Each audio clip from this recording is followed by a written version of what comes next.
Imagine a world where everywhere you go and everything you're doing, you have access to all of your favorite things.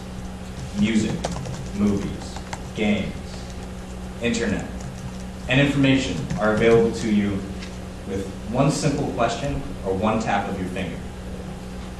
This is the world that Steve Jobs imagined.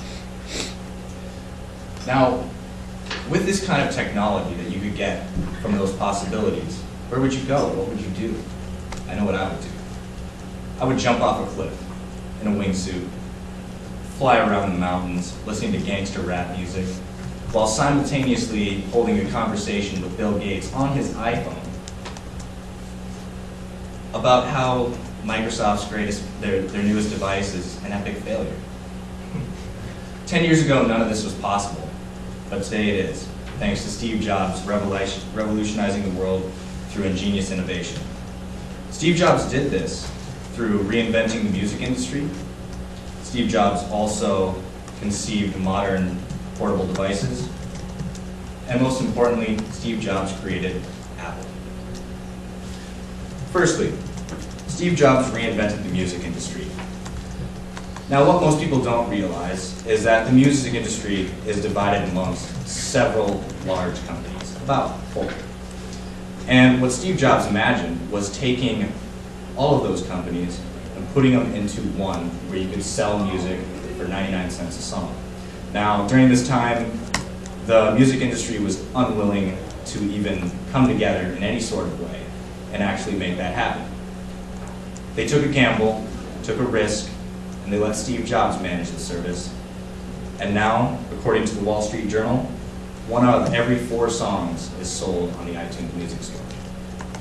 In addition to music, Apple wanted to integrate his music service with hardware, and that's where the iPod came about. Currently, another interesting fact from Slate magazine is that the iPod still controls 78% of the music player market. Secondly, Steve Jobs conceived modern mobile computing. Now, one of the traits that Steve Jobs wanted to really hammer home was that his devices needed to be as easy to use as possible. Now, myself as an Apple technician, just watching people use the devices, I've seen 5-year-olds walk up to them and immediately know exactly how to use them. Just taking their finger, tapping the screen, get into a game, they automatically know how to use it. Another thing he really wanted to hammer down was that the device should not only be pretty on the outside, and ergonomic and functional, but also it needed to be engineered very beautifully on the inside as well.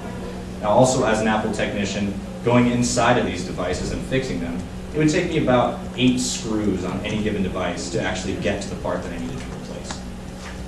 On similar PC products, I would have to remove upwards of 50. And lastly, and my most important point, Steve Jobs created Apple.